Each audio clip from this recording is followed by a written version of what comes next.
sebagai aktivitas kreasi, ya, aktivitas membuat, ya, atau ide, atau membuat proses, ya, manufacturing proses untuk memenuhi kebutuhan masyarakat dan opportunity komersial, ya, desain. Jadi kita berhubungan dengan desain. Kemudian desain itu kalau di proses desain itu termasuk sekelompok sekelompok item, ya, atau hal-hal yang disiapkan di kertas atau rancangan gitu, ya, seperti flowsheet, neraca massa, neraca energi, dan spesifikasi. Nah, itu adalah proses desain. Kemudian dilanjutkan ke plan design. Nah, jadi plan design itu sebetulnya juga proses desain dilengkapi dengan plan location dan plan layout. Ya. Jadi yang dimaksud desain pabrik yaitu, ya. Yang berikutnya adalah tujuan, ya, apa tujuan chemical engineering design, ya. Yang pertama, mendirikan pabrik baru, ya. Yang kedua, mungkin ekspansi atau revisi dari pabrik yang sudah ada untuk meningkatkan produktivitas, ya. Kemudian yang ketiga, modifikasi existing plant, modifikasi pabrik yang sudah ada untuk merubah produk atau cara produksinya, gitu, ya. Jadi itu tujuan chemical engineering design. Kemudian plan design stage, ya, plan design stage, ya, atau tahapan-tahapan dari plan design. Jadi yang pertama, mengenali kebutuhan sosial ekonomi itu sebagai objektif desain. Jadi misalkan kita mau buat pabrik semen, misalkan, kenapa kita mau buat pabrik semen? Mungkin kebutuhan semen masih tinggi, sedangkan pabrik semen belum mencukupi, misalkan gitu. Atau pabrik gula misalkan, ya, gula kita masih impor gitu, ya. Walaupun sudah banyak pabrik gula, tapi gula masih impor, ya. Nah, itu adalah kebutuhan, ya. Jadi kita bisa mencari, ya, kebutuhan yang belum terpenuhi, ya, di dalam industri kimia. Misalkan kebutuhan H2SO4, kebutuhan asam nitrat misalkan, ya. Nah, itu termasuk mengenali kebutuhan masyarakat. Ya, tahap pertama, ya. Jadi kalau misalkan sudah ada ide, kemudian ide itu dituangkan, ya, dikonsepsi,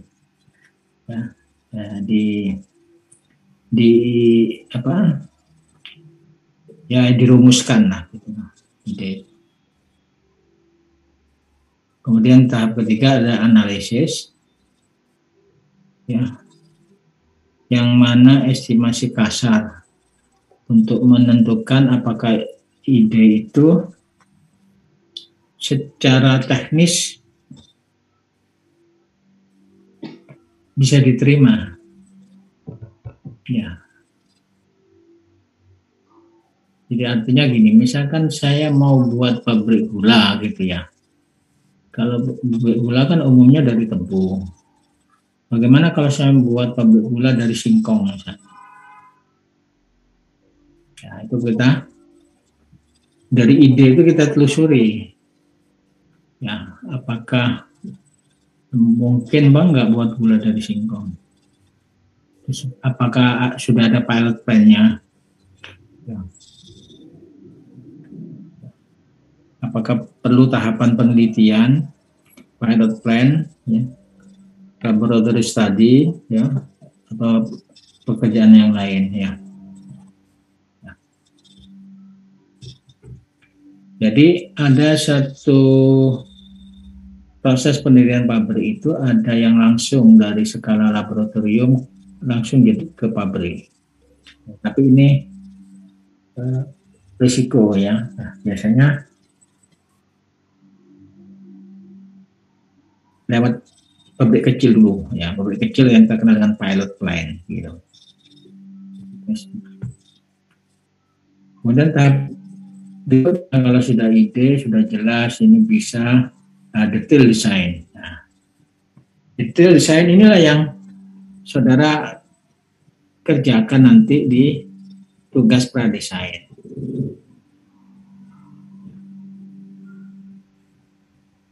Jadi di dalam detail desain ini mendetailkan ya dari proses yang dipilih ya, dan dianalisa secara ekonominya diterima apa, bisa diterima apa tidak, bisa layak apa tidak. Jadi di desain pabrik ini ada dua, jadi kelayakan secara teknis dan kelayakan secara ekonomis.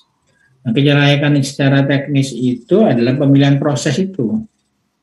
Jadi pemilihan proses itu adalah kelayakan secara teknis. Kemudian didetailkan, dibuat flowsheet-nya, dibuat neraca masanya, dibuat neraca panasnya, dibuat speknya, ya, kemudian dihitung harganya, kemudian dilihat secara ekonomis menguntungkan atau tidak. Jadi setelah teknis itu sudah diketahui layak, kemudian secara ekonomis layak apa enggak.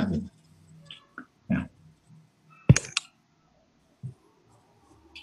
Nah, kemudian tahap 5 adalah pembangunannya dan pengoperasian atau startup-nya. Tahap 6 pengoperasian agar menghasilkan produk yang menguntungkannya. Jadi itu kira-kira tahapan yang paling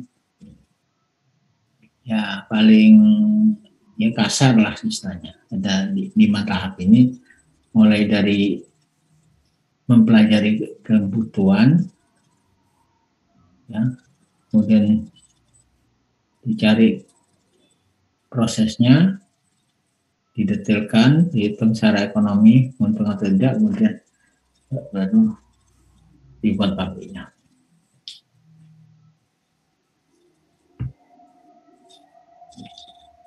Kemudian tingkatan desain atau macam-macam desain.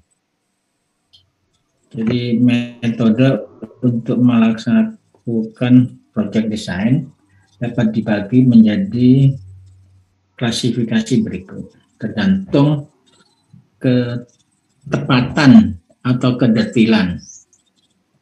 Ya, jadi ada namanya preliminary atau quick estimate design. Jadi desain cepat istilahnya.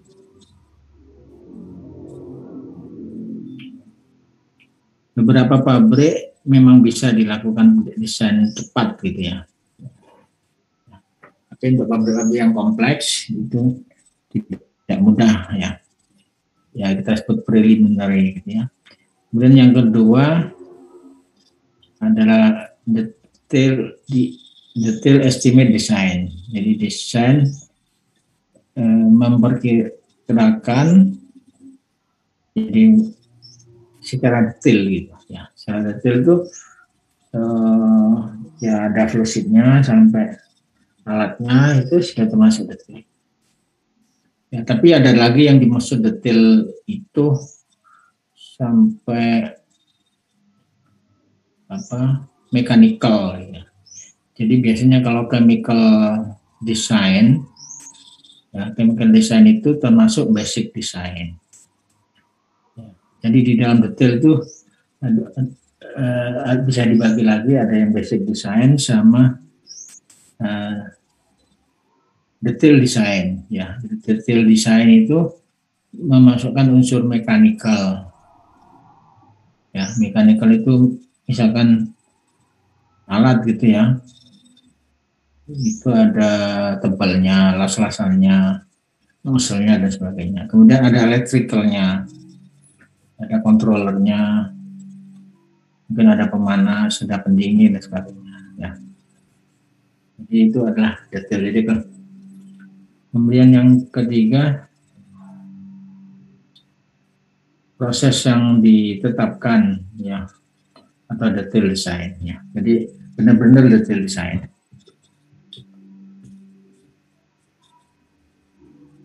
Nah, ini penjelasannya ya. Primary design are ordinarily used as basic for determining whether further work should be done on the proposed process.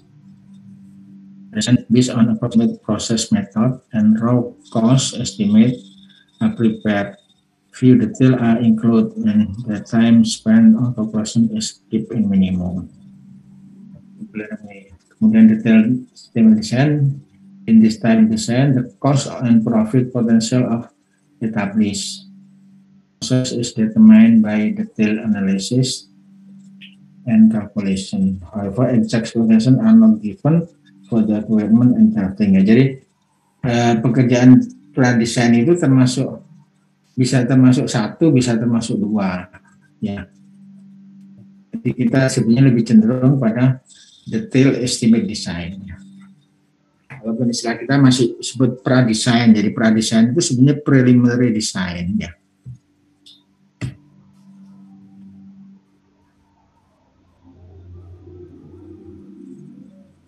Ya, jadi faktor-faktor penting yang harus dipertimbangkan sebelum memasuki detail estimate design. Ya. Prosesnya atau manufacturing proses, material and energy balance, temperature and pressure range, raw material and product specification, yield, production rate and time cycle, material and construction, utility, and plant side. Ya. Kita termasuk detail estimate design. Kemudian yang terakhir, from process design adalah final step before developing construction plan for the plant. Is characterized with complete specification for all components of the plant, accurate cost based on quoted price obtained, blueprint and sufficient information to permit. Ya. Jadi ini lebih komplit ya, jadi artinya sudah betul-betul sudah diurus semuanya. Ya.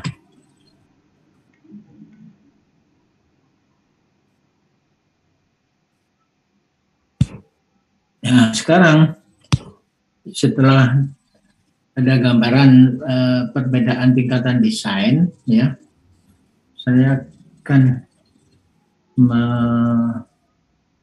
melihat sistematika tugas pradesain. Ya, ini format lama ya. Untuk lihat format barunya. Kalau format lama itu pendahuluan, itu analisa potensi pasar, produksi, konsumsi, ekspor, impor, potensial ekonomi. Ya, kemudian kapasitas pabrik, penentuan kapasitas pabrik,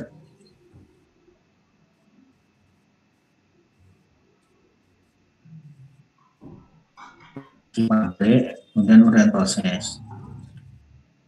Macam-macam proses, pemilihan proses. Pemilihan proses, uraian proses, dan proses. Kaca panas, spesifikasi peralatan, utilitas,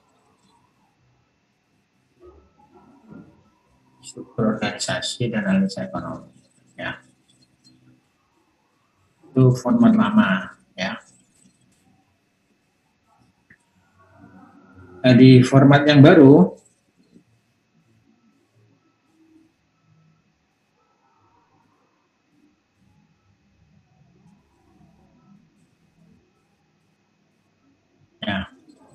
Jadi bab 1 sedikit dirubah gitu ya. Jadi pengelompokannya aja berubah. Sebenarnya kontennya sama gitu ya.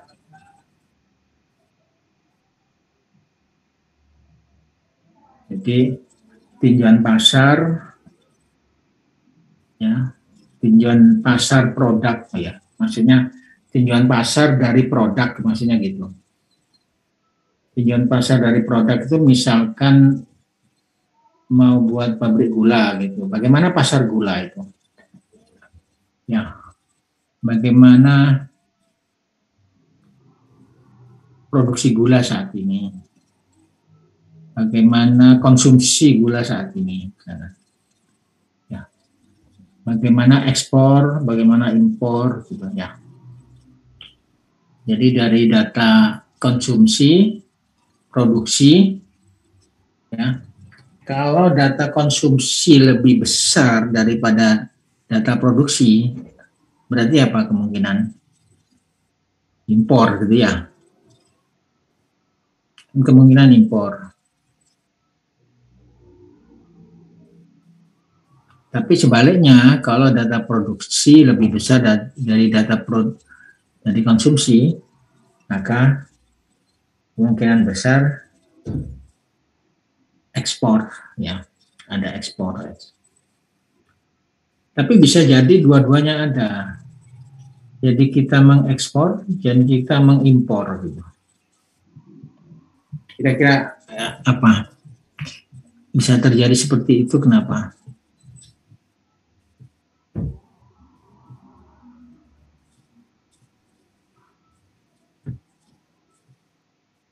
Ada yang bisa jawab? Tadi ya, kalau konsumsi lebih besar daripada produksi, berarti kita kemungkinan besar impor. Karena untuk menutupi kekurangan konsumsi. Sebaliknya, kalau produksi lebih besar dari konsumsi, berarti kemungkinan ekspor. Tapi bisa jadi, ya, Indonesia itu bisa untuk satu produk ya, untuk satu produk, misalkan gula gitu ya misalkan ya, kita bisa ekspor, tapi juga kita bisa impor, minyak misalkan, mana?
Gimana? Mana ada?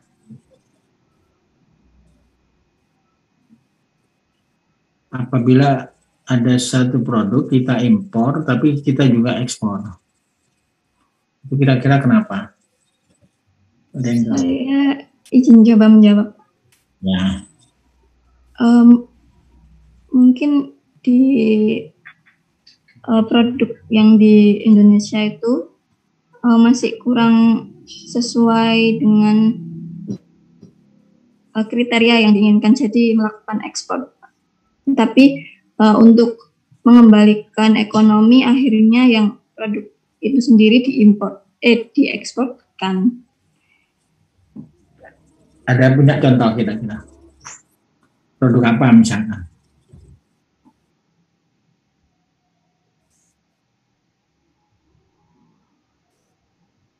Misalkan gula gitu ya, kita punya data ekspor, ada data impor. Kenapa kira-kira? Kenapa kok ada gula yang diekspor, ada gula yang diimpor?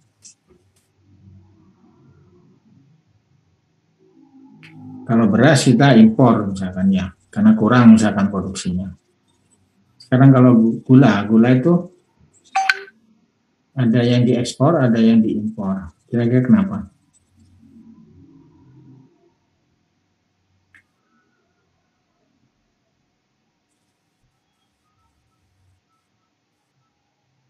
Jadi beda spek gitu lah. Jadi produksi gula kita, misalkan KW1, ya kita ekspor KW1, ya. Tapi kita impor gula premium. Gula premium itu di atas KW1. Untuk hotel-hotel misalkan, untuk industri minuman tertentu seperti Coca-Cola misalkan, itu nggak mau menggunakan gula lokal gitu ya. Jadi ada yang diimpor, ada yang diekspor. Makanya untuk melihat kebutuhan, kita harus pertama lihat produksi konsumsi, ada selisih apa enggak ya. Kemudian lihat ekspor impor. Ya. Jadi ekspor impor itu kadang-kadang spesifik. Jadi di dalam analisis penentuan kapasitas itu harus lebih hati-hati sebenarnya ya. Jadi tidak hanya sekedar kan biasanya ya produksi ditambah impor, dikurangi konsumsi, kurangi ekspor, biasanya kan gitu. Itu adalah seolah-olah kasar semua, atau kualitas produk sama semua. Sehingga sebenarnya cukup kalau analisa pasar itu lihat produksi konsumsi aja. Nah, perhitungannya ke produksi konsumsi aja. Ekspor impor bisa dilihat, atau sebaliknya mungkin ekspor impornya diperhatikan. Jadi harus lebih apa ya istilahnya, harus lebih jeli gitu ya. Contoh lagi ya, apalagi yang ekspor impor selain gula misalnya minyak gitu ya. Minyak, kita kan punya produksi minyak dari sumur ya, sumur-sumur minyak. Tetapi kita itu impor minyak dari Arab Saudi. Tapi kita ekspor minyak ke Jepang. Aneh kan? Kira-kira kenapa? Kita ekspor minyak ke Jepang, tapi kita impor minyak dari Arab Saudi. Ada yang tahu kira-kira? Pernah baca berita tentang minyak? Nisa Ul Afifah, gimana Nisa?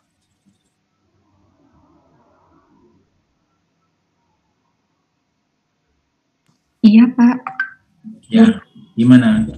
Kita itu mengimpor minyak dari Arab Saudi, tapi impor dari Arab Saudi, tapi ekspor ke Jepang. Kira-kira apa? Kenapa?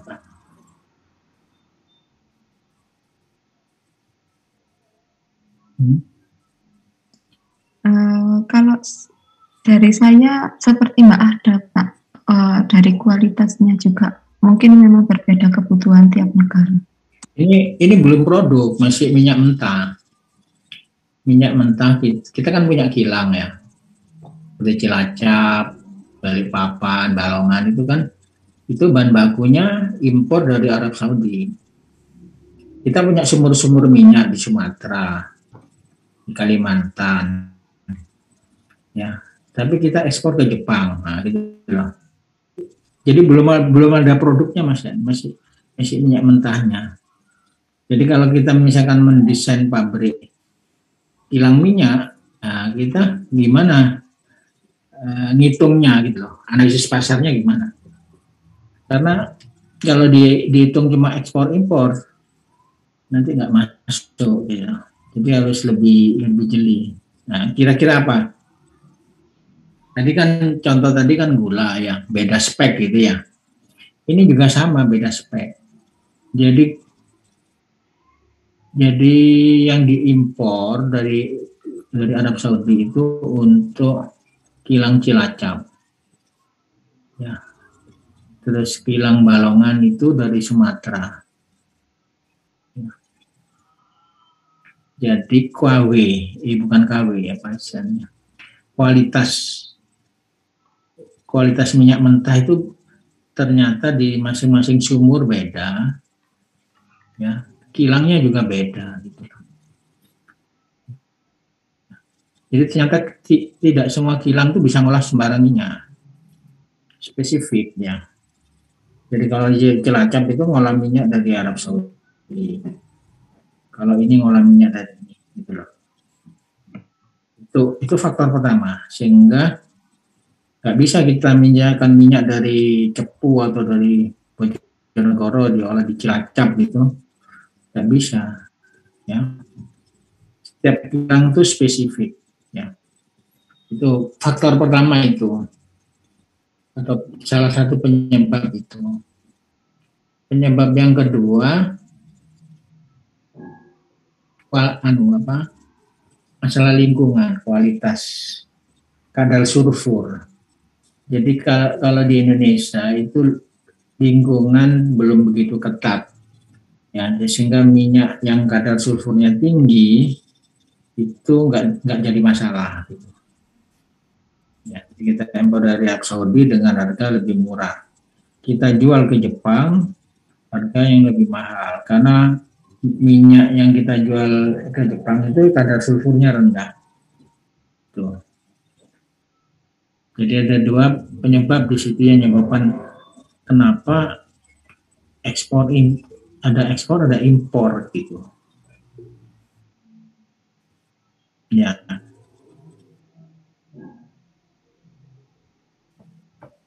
Ya banyak yang contoh yang lain yang seperti itu. Ya, seperti minyak ciri juga kita ekspor, tapi juga ada impor juga banyak.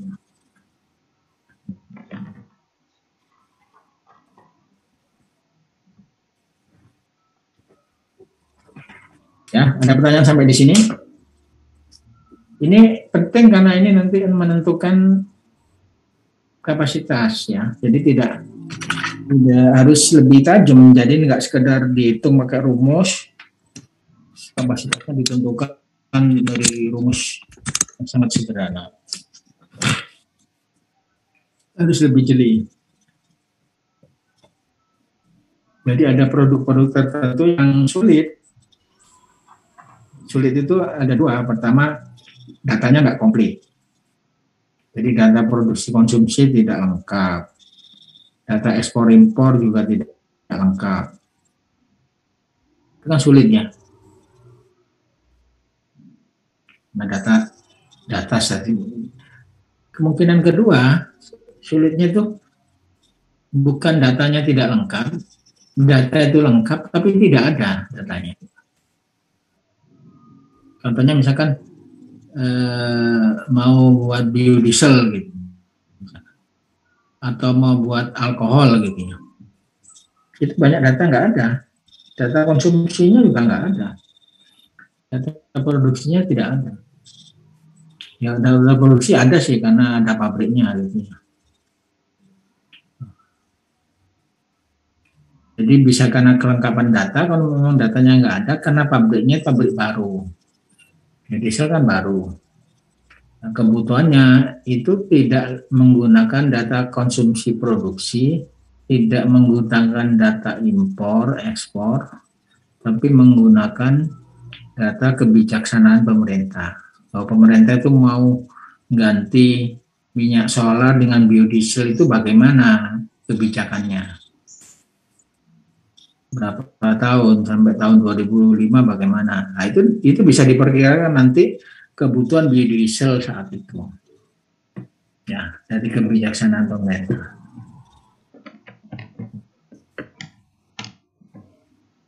Ya, saya lanjutkan ya.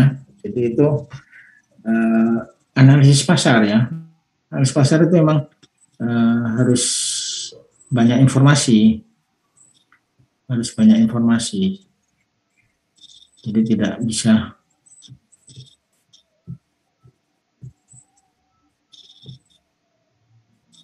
ya. Kemudian yang kedua itu teknologi proses. Maksudnya teknologi proses itu proses yang sudah ada. Ya, proses yang sudah ada. Apa saja. Dan misalkan proses membuat gula, proses membuat semen, proses membuat ini itu yang sudah ada teknologinya apa? Misalkan semen ya, ada proses kering, proses basah, proses mie kering, proses mie basah. Nah, kemudian pemilihan proses. Ya. Itu sekarang di bab 1.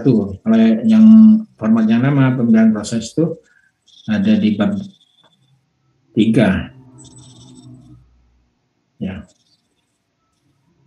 Ini ditarik ke atas. Jadi dikaitkan dengan pasar. Kemudian yang kedua itu ketersediaan dan kualitas bahan baku. Artinya kalau misalkan kita mau buat pupuk, apakah bahan bakunya tersedia? Ya. Kalau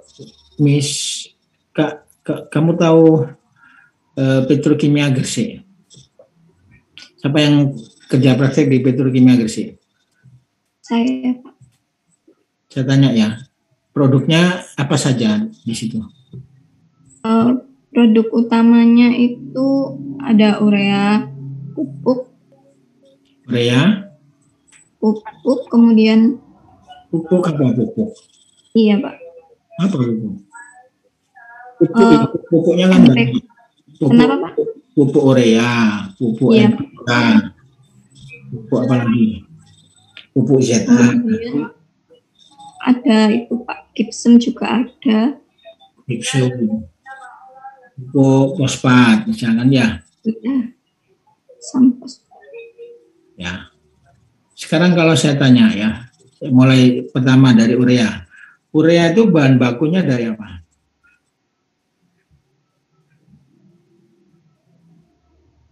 Ayo.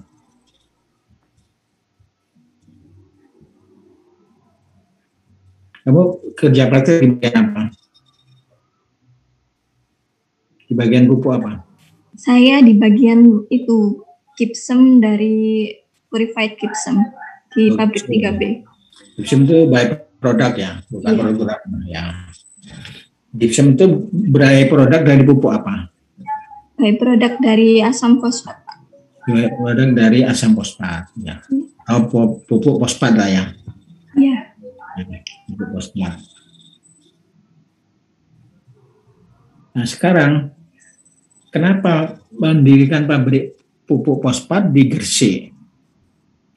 Apakah di Gresik ada bahan bakunya?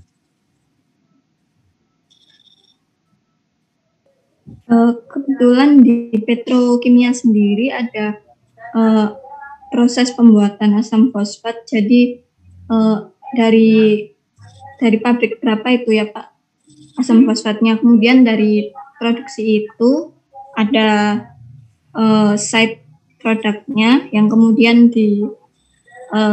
dibuat di dalam pabrik 3B itu yang gypsum. Nah, saya balik gini ya.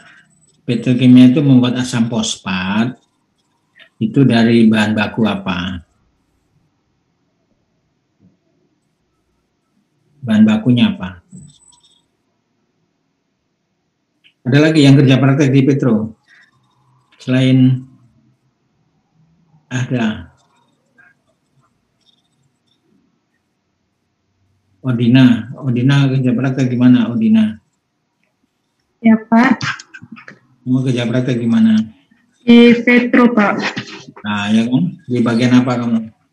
Saya di saya pasang Saya lupa Pak, antara asam fosfat atau asam sulfat.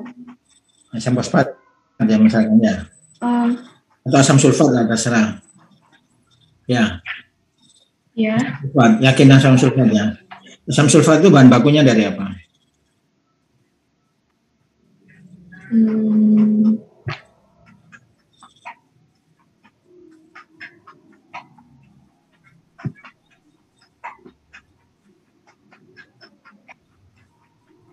Dari unsurnya ya asam sulfat. Dari apa bahan bakunya?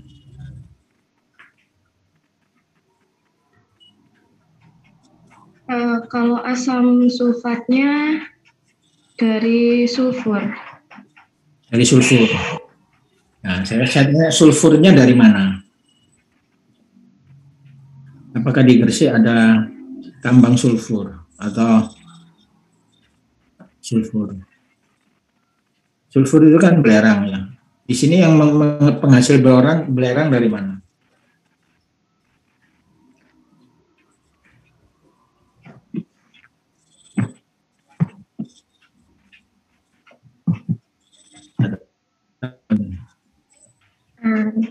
Nggak tahu Pak.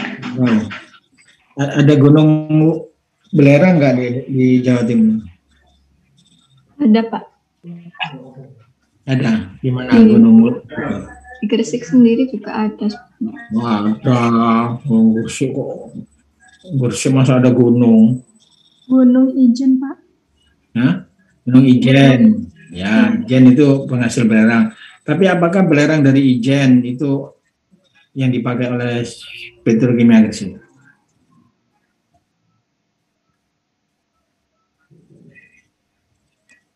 Kalau Petro setahu saya impor, ambil dari negara lain. Impor ya, ya. Jadi bahan bakunya impor, belerang impor. Terus kenapa kok impor belerangnya? Kok nggak impor langsung asam sulfatnya? Siapa nggak rugi? Impornya jauh, tahu impornya dari mana belerangnya? Ada yang tahu? Tahu kan kamu mungkin kerja praktek nggak tanya kamu impornya belerang dari mana? Ya? Dari Kanada. Jauh sekali kan? Ya transportnya berapa dari Kanada? Terus fosfat tadi yang fosfat itu dari mana impornya? Jauh juga, dari Yordania, dari Aljazair, dari Maroko. Ya, jauh-jauh. Tapi kenapa kok didirikan di Gresik gitu? Kok nggak didirikan di Aceh yang lebih dekat impornya dari sana gitu ya? Dan itu satu-satunya pabrik pupuk di Petro itu kan? Pabrik pupuk fosfat kan satu-satunya di Indonesia. Nggak ada lagi. Kalau urea banyak, ada Pusri, ada PKT, ada Kujang, banyak. Itu urea. Ya, kalau urea bahan bakunya enggak impor. Karena bahan bakunya urea dari apa? Yang tahu? Dari metan, Pak. Iya. Nah, dari gas metan banyak kita kan ya. Ya. Dari gas alam. Enggak impor. Tapi yang fosfat, sulfat itu impor semua bahan bakunya. Jadi sulfat itu impor belerang dari Kanada, tapi sekarang sudah di stop, sudah nggak impor. Sekarang itu membuat asam sulfat tidak dari sulfur. Dari apa? Tidak dari belerang, tapi dari gas SO2. Gas SO2-nya itu dari buangannya pabrik smelter. Smelter itu kan ngolah biji tembaga. Tembaganya diambil, itu banyak buangan gas SO2. Gas SO2-nya itu disalurkan ke Petro, dioksidasi jadi asam sulfat. Ya, tadinya impor tadi kan ada tadinya. Sekarang tinggal fosfat yang masih impor gitu ya. Ya. Jadi ini sekedar kasus ya, contoh. Kita untuk memahami kenapa pabrik itu didirikan ya. Jadi memang analisis pasar itu penting. Tapi tidak satu-satunya analisis pasar itu untuk mendirikan pabrik. Jadi kenapa waktu itu Presiden Soeharto mendirikan pabrik asam fosfat, pabrik pupuk fosfat di Petro, karena kebutuhan pupuk fosfat untuk petani. Ya, itu yang lebih diutamakan. Jadi disubsidi waktu itu. Itu visinya Presiden Soeharto sebenarnya untuk memajukan petani Indonesia supaya swasembada beras. Jadi pupuknya itu disubsidi. Sehingga dulu sempat tercapai kayak yang istilah swasembada. Jadi beras Indonesia tidak pernah impor beras zaman Pak Harto dulu. Ya, sekarang sudah impor beras. Kekurangan kita.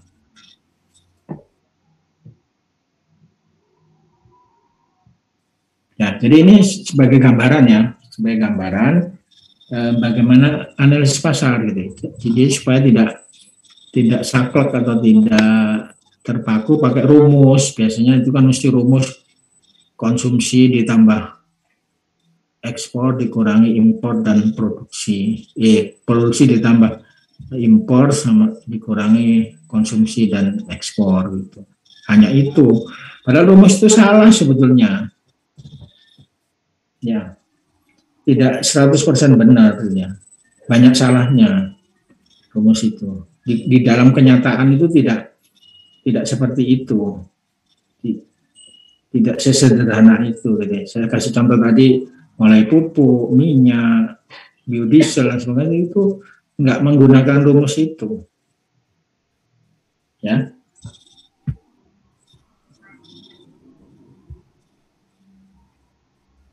Ya, saya lanjutkan ya.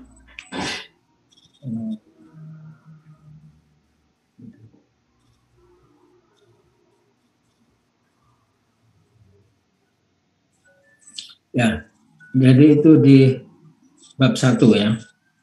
Kemudian di bab 2, tadi sudah bab 2 ya, ketersediaan dan kualitas bahan produk yang sudah kita diskusikan. Nah, itu termasuk kapasitas. Nah, kapasitas nanti ya. Jadi kapasitas itu bisa dipengaruhi ketersediaan bahan baku bisa dipengaruhi faktor konsumsi produksi tadi ya. Jadi faktor pasar mempengaruhi ya. Tapi bukan satu-satunya ya, nanti saya jelaskan. Kemudian ada lokasi dan ketersediaan lokasi maksudnya, dan ketersediaan airnya, listriknya dan sebagainya itu ya. Kemudian di bab 3 itu proses yang dipilih diuraikan dalam bentuk gambar yang kita sebut dengan diagram alir dan diuraikan dalam bentuk kata-kata yang disebut uraian proses. Ya, jadi uraian proses itu adalah narasi dari diagram alir. Ya.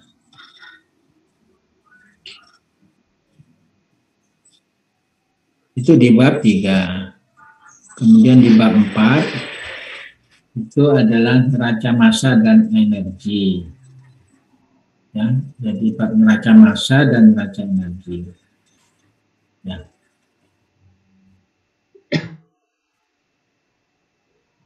Kemudian di bab 5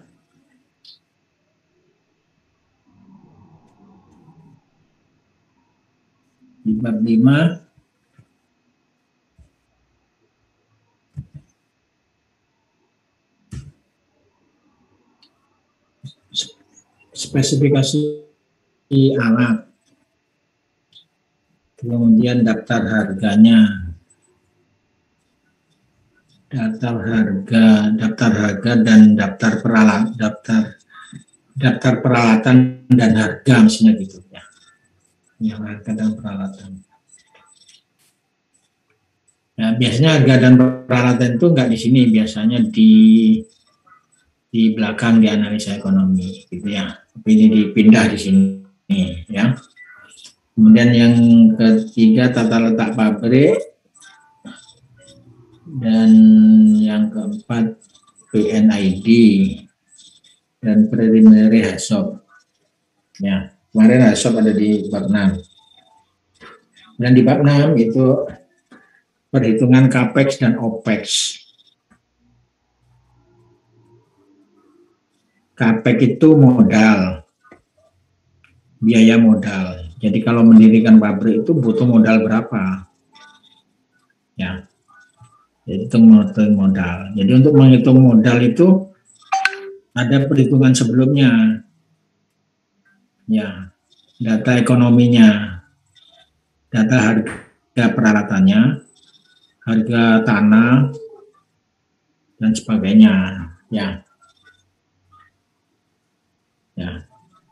itu masuk di asumsi-asumsi itu. CAPEX. Sedangkan OPEX itu adalah operation expenditure. X itu kan pengeluaran gitu ya, pengeluaran operasi. Kalau CAPEX capital expenditure, ya pengeluaran untuk modal. Sebetulnya istilah ini nggak pas sebetulnya, tapi nggak apa-apa lah. Misalnya CAPEX dan OPEX itu sebetulnya lebih ke pabrik existing. Kalau pabrik belum ada itu lebih ke nilai investasi, ya. Jadi CAPEX itu investasinya itu berapa. Jadi nilai investasi itu nilai yang dibutuhkan untuk membangun pabriknya, ya. Itu adalah nilai investasinya. Sedangkan biaya operasi, nah itu sebenarnya antara biaya operasi sama biaya ini jadi satu. Kalau dulu istilahnya kan fixed cost sama operating cost gitu ya. Jadi fixed cost itu untuk modalnya, ya. Operating cost itu untuk menjalankan. Jadi kalau seperti usaha gitu loh ya. Kalau saudara usaha, buat suatu usaha kan ada modal untuk bangunan, untuk alat-alat sebagainya. Bisa ada biaya operasional. Itu. Kemudian ada analisa ekonominya. Analisa ekonomi itu di sini diberikan ada NPV. NPV itu singkatan dari Net Present Value. IRR singkatan dari Internal Rate of Return. Terus POT singkatan dari Payout Time. Kemudian ada sensitivitas. Sensitivitas terhadap IRR aja. Karena bisa aja sensitivitas pada POT, bisa pada NPV gitu ya. Kemudian ada tambahan aspek sosial dan lingkungan.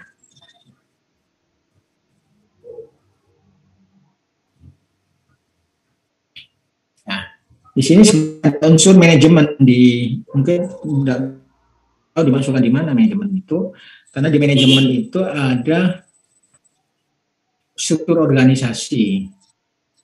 Di dalam struktur organisasi itu nanti ada gaji manajer, gaji komisaris, gaji karyawan, ya. Dan itu termasuk OPEX, masuk di OPEX nanti. Gaji. Nah, gaji itu tergantung pada struktur organisasinya, berapa jumlah manajernya, berapa jumlah karyawannya, dan berapa besaran gajinya, gitu ya. Ya, sementara di sini mungkin ada pertanyaan. Kalau nggak tanya, Saya Ini nanya. Pak, izinkan. Ya, Yang tadi pada bab 1 pada pemilihan proses dengan yang di bab 3 proses yang dipilih itu bedanya di mana ya Pak? kalau pemilihan proses itu kamu proses alternatif, proses-proses yang ada. Ya, misalkan buat asam sulfat, ada berapa proses untuk membuat asam? Ada proses kamar timbal, ada proses kontak, ada proses ini ya, itu namanya proses macam-macamnya. Ya. Kemudian pemilihan proses yang di bab awal itu pertimbangannya. Jadi kenapa kamu memilih proses ini? Ya.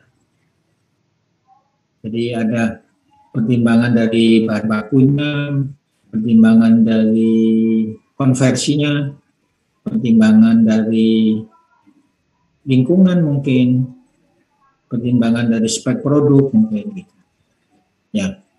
Kalau yang di bab 4 itu langsung ya, jadi proses itu langsung digambar. Proses itu gambarnya seperti apa udahnya ya. Jadi kalau di sana pertimbangannya, kalau di situ sudah dipakai gitu loh. Ya, bedanya di situ. Ya. Baik, Pak. Terima kasih Pak. Ada lagi? Izin bertanya Pak. Ya. Untuk penentuan kapasitasnya itu berdasarkan apa ya Pak? Ya. Tadi kan sudah saya singgung ya. Kapasitas itu pertimbangan pertama dari data konsumsi dan produksi. Misalkan semen ya, produksinya misalkan 100 ton produksinya, tapi konsumsinya 150 ton. Nah, kan berarti ada peluang untuk dirikan pabrik gitu ya. Peluangnya 50 ton ya per tahun. Nah, apakah membuat pabrik sebesar 50 ton? Belum tentu. Harus ada pertimbangan lain. Mungkin cukup 20 ton. Mungkin 30 ton gitu ya. Tapi 50 ton itu sebagai peluang ya kita dirikan pabrik. Jadi pertimbangan pertama dari data produksi konsumsi. Kalau mau ditambah lagi ekspor impor ya. Tapi data ekspor impor kadang-kadang ngacau ya. Ngaconya bisa karena datanya yang nggak benar, datanya tidak valid, bisa ngaconya itu tadi ada hal yang kita tidak tahu ya, karena mungkin kualitasnya yang diimpor sama kualitas yang diekspor beda gitu ya, spek beda. Nah, jadi itu pertimbangan dari pasar. Pertimbangan kedua, kebijakan pemerintah. Ya. Pertimbangan ketiga, kapasitas optimal dari satu pabrik. Nah, jadi misalkan peluang kapasitas 50 ton. Kita lihat pabrik rata-rata di Indonesia kapasitasnya berapa. Kalau di situ 25 ton ya kita buat yang 25 ton. Nggak usah buat pabrik 50 ton. Jadi kita itu mendirikan pabrik tidak untuk memenuhi selisih konsumsi produksi. Tidak harus semuanya diambil. Ya. Kita harus sesuaikan. Karena apa? Kalau kita buat pabrik sebesar itu nanti bisa tidak ekonomis. Atau sebaliknya, ya ternyata produksi kapasitas pabrik itu lebih tinggi dari 50 ton misalkan. Ya kita bisa terpaksa misalkan harus buat kapasitas 70 ton atau 80 ton gitu. Walaupun selisihnya tadi cuma 50 ton. Berarti sisanya kita persaingkan atau kita ekspor gitu. Jadi ada faktor lain. Nanti saya tambahkan di berikutnya ya. Ya baik Pak, terima kasih. Nah, saya lanjutkan. Di Apendik atau lampiran, ini ada neraca massa perhitungan, neraca panas, spek peralatan, analisa ekonomi. Ya. Ya, jadi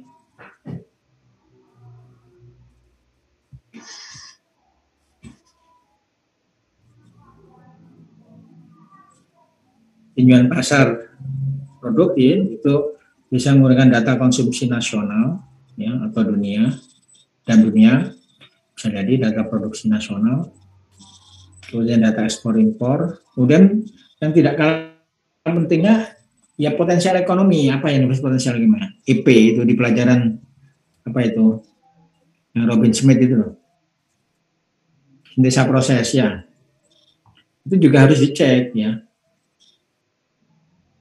Misalkan bahan baku, saya contohkan tadi asam fosfat tadi yang petro itu belinya impor dari Jordania atau dari Maroko. Berapa belinya itu? Kalau dia jadi pupuk fosfat, itu jual berapa? Nah, dihitung kasar, ya per ton berapa? Kalau selisih yang produk dikurangi harga produk dikurangi harga bahan baku, kalau itu positif berarti ada potensial ekonomi gitu loh. Tapi kalau sudah negatif jangan dilanjutkan, ya nggak perlu didesain lagi, jadi nggak mungkin layak nanti. Jadi potensial ekonomi harus dilihat secara positif dulu. Potensial ekonomi itu tergantung dari bahan baku, ya, yang digunakan. Tergantung dari bahan baku yang digunakan, tergantung dari ketersediaan bahan baku, dan tergantung pada proses juga, ya. Itu tinjauan pasar dan produk. Kemudian basic design datanya, ya teknologi prosesnya itu, ya, pemilihan proses, ya.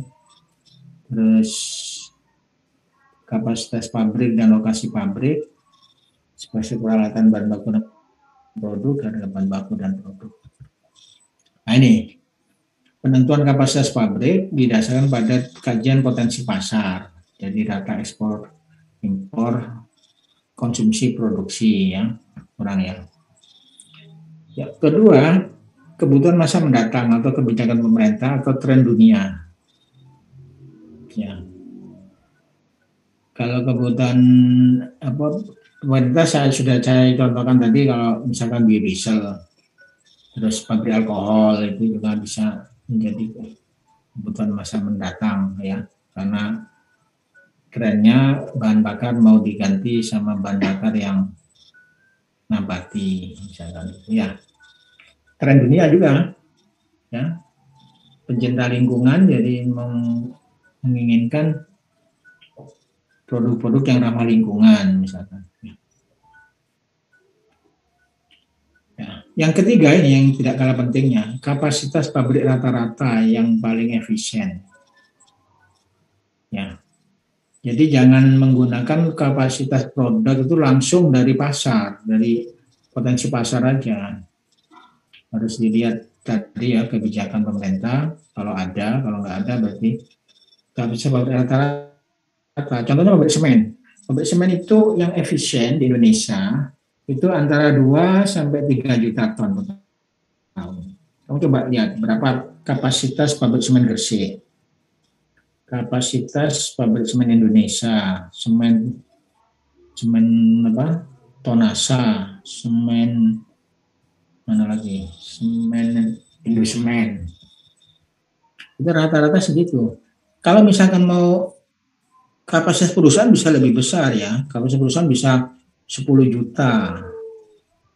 Tapi itu pabriknya ada 2, ada 3, ada 4 gitu. Di Tonasa itu ada 5, semen Gresik ada 6. Ya. Jadi karena tugas saudara itu membuat pradesain pabrik, bukan membuat perusahaan. Ya. Bukan membuat perusahaannya, tapi pabriknya.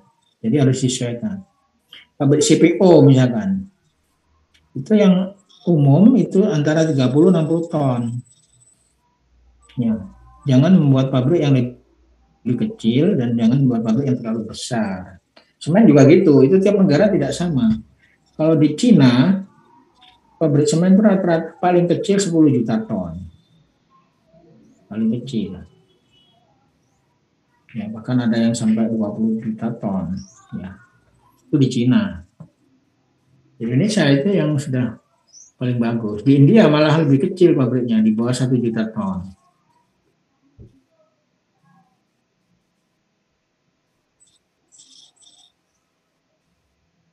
Kenapa bisa begitu? Itu banyak faktor lah. Bisa karena ketersediaan bahan baku, bisa karena kebutuhan, gitu ya, macam-macam. Kadang-kadang sulit dijelaskan. Tapi paling tidak, saudara harus punya pembanding pabrik yang existing. Nah, jadi ikutilah pabrik yang existing. Jadi misalkan potensi pasar itu 50 ton, 5 juta ton misalkan. Ya, cuma bisa pabrik buat 3 juta ton aja, apa-apa. Nanti bisa buat lagi satu lagi gitu. Pabrik gula ya, gula tebu itu antara 5.000 sampai 6.000. Kalau buat pabrik gula terlalu kecil, pernah di Malang, Igo Mas, 500 bangkrut pabriknya, kena kasus, karena nggak ekonomis, karena terlalu kecil. Kalau terlalu besar 10.000 TCD, nggak ada bahan bakunya, tambah bangkrut lagi nanti. Ya, jadi terlalu besar itu tidak ekonomis, terlalu kecil juga tidak ekonomis. Ya, ada pertanyaan sampai di sini?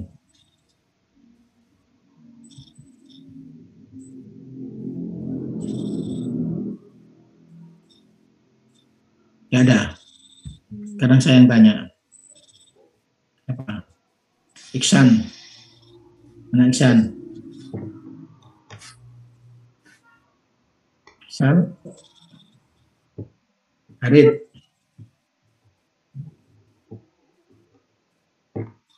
Harid. Hadir, Prof.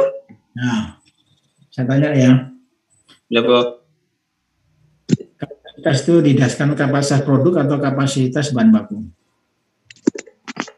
Mohon maaf, Prof. Bisa diulang, Prof. Soalnya sinyalnya. Kapasitas itu didasarkan kapasitas produk, sebutannya kapasitas produk atau kapasitas bahan baku. Oh ya, Prof. Kapasitas itu kapasitas pengolahan dari produknya, Prof. Pengolahan dari bahan baku, mohon maaf. Oh, apa itu? Kapasitas dari bahan bakunya itu. Atau produk? Bahan baku, Prof. Dengan pabrik pupuk 10.000 ton. Itu 10.000 ton itu produknya apa bahan bakunya? Bahan bakunya, Prof. Oh, ya benar. Ada gimana ada? Produknya, Prof. Tergantung ya. Ada pabrik yang kapasitasnya itu didasarkan produk seperti pabrik pupuk, pabrik minyak, itu selalu orientasi dilihat produknya berapa kapasitasnya. Kalau bilang berapa kapasitasnya, nah, itu kalau pabrik pupuk orang selalu ngomong itu kapasitas produk. Tapi kalau pabrik gula tebu ya, berapa kapasitas pabriknya? 5.000 TCD. Apa TCD itu? Tahu TCD? Ton Kende. Oh. Ton Kende. Berarti itu bahan baku. Jadi kalau gula itu bahan baku tebunya, kapasitas pengolahan namanya. Ya, kalau seperti pupuk, semen itu kapasitas produk ya. Hati-hati di situ. Jadi ada pabrik yang berdasarkan kapasitas produk, ada yang pabrik yang didasarkan kapasitas dari bahan baku. Ya. Mana Beda cirinya apa? Kalau yang bahan baku itu biasanya seperti pengolahan dari bahan-bahan alam, ya seperti contohnya pabrik gula itu cenderung orang menyebut berapa ton tebu yang diolah, bukan berapa gula yang dihasilkan. Tapi di pabrik gula rafinasi itu berganti berapa produk gula yang dihasilkan, gitu ya. Kalau pabrik biodiesel itu antara produk sama bahan baku hampir sama. Ya, kalau bilang biodiesel kapasitas 100.000 ton, nah itu bisa bahan bakunya memang 100.000 ton. Produknya juga hampir sama. Ya, jadi ini perlu hati-hati yang dimaksud kapasitas produk, ya. Nah, ini terakhir sekarang.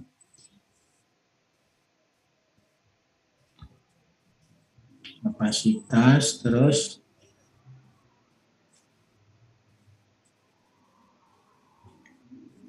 lokasi, ya. Lokasi itu bisa di dekat pasar, market oriented. Contohnya pabrik es, gitu ya. Pabrik es kebutuhan Surabaya, ya pabriknya dari Surabaya. Jangan di Malang. Kalau di Malang nanti mencair, ya. Ya, market oriented. Ada resource oriented, pabrik semen. Kenapa pabrik semen kok di Tuban? Kok nggak di Surabaya? Karena bahan bakunya di gunungnya di Tuban. Nah, makanya namanya pabrik semen Gresik, tetapi pabriknya di Tuban. Kok nggak ganti pabrik Tuban? Pabrik semen Tuban. Itu karena brand. Sehingga kalau sudah terlanjur terkenal, ya, bisa diganti. Walaupun asal usulnya dulu karena lokasi, gitu.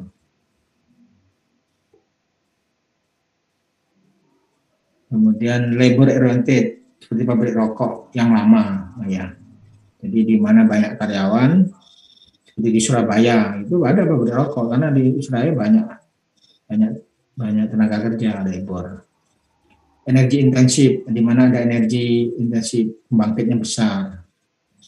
Pabrik semen itu energi intensif, butuh energi besar. Jadi pabrik semen itu bisa resource oriented, bisa energi intensif. Terus yang terakhir adalah kawasan industri. Ya.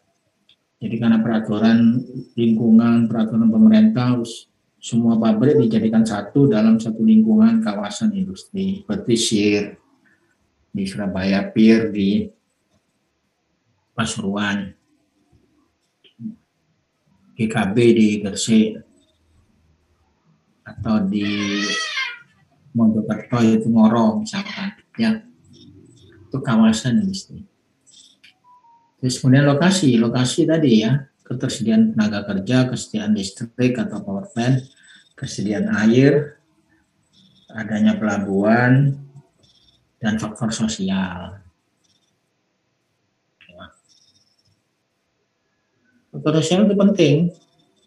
Dulu Pak Semen Gresik itu mau didirikan pabrik di Darapati, gagal karena ditolak oleh masyarakatnya di situ. Nah, itu faktor sosial.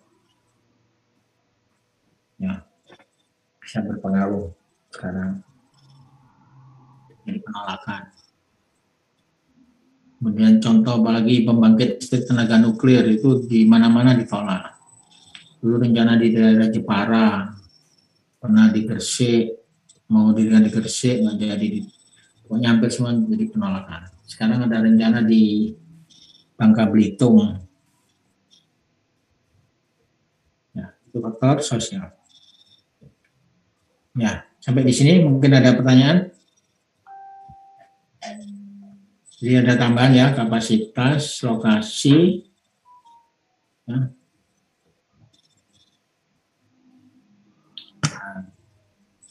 Berikutnya, ini saya mengasih gas kelompok.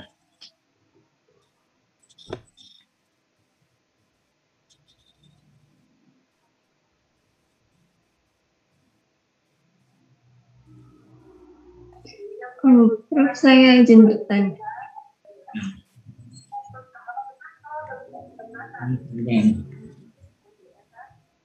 Hanya yang Mengenai tugas kelompok apa yang tadi? yang tadi lokasi pabrik. Oh, yang lokasi. Ya.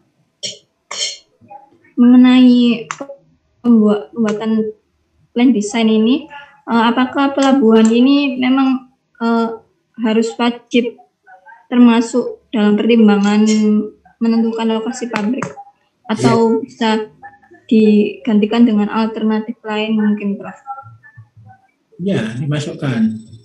Dimasukkan itu, misalkan ya, pelabuhan belum ada. Tidak apa-apa, nanti akan dibangun pelabuhan gitu loh. Tapi harus dimasukkan pertimbangan.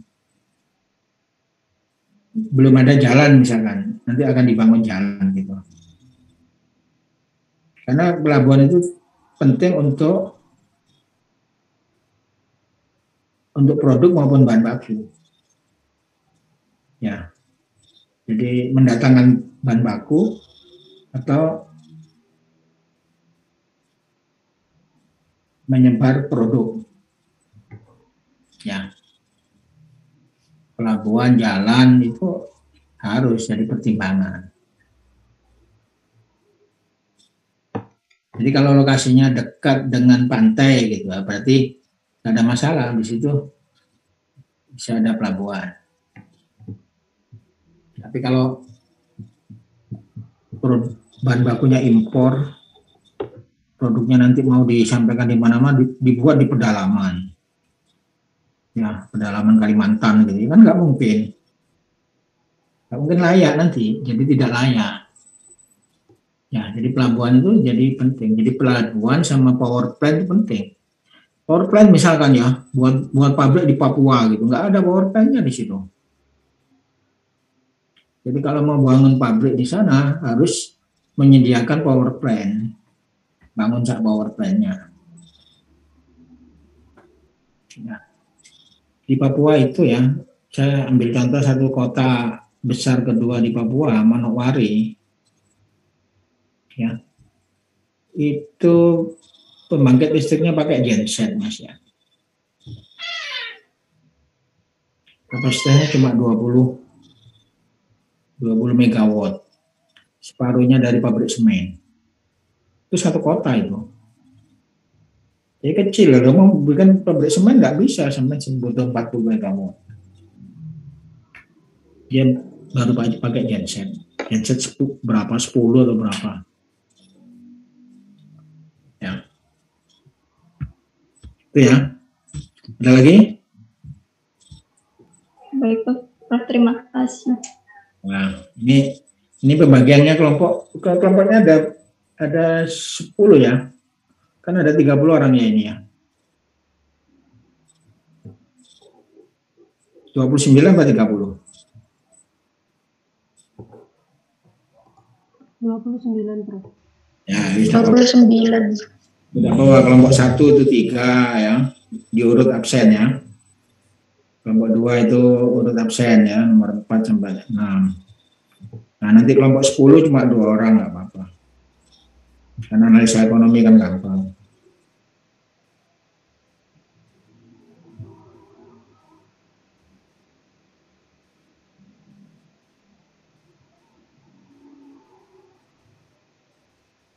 Ya, saya kira untuk hari ini ya, saya akhiri sampai di sini. Prof, izin bertanya, Prof. Ya, boleh. Untuk tugas presentasinya itu berarti temanya diambil satu, misal kita pabrik apa gitu, jadi satu. Iya, salah satu aja. Oh ya, berarti sesuai kesepakatan ya, Prof? Enggak, nanti tak carikan bahannya. Oh iya. Sendiri juga boleh, ya. Jadi misalkan neraca massa apa? Kamu buat sendiri pabrik minyak gitu. Enggak, saya nanti siapkan, sudah tak siapkan.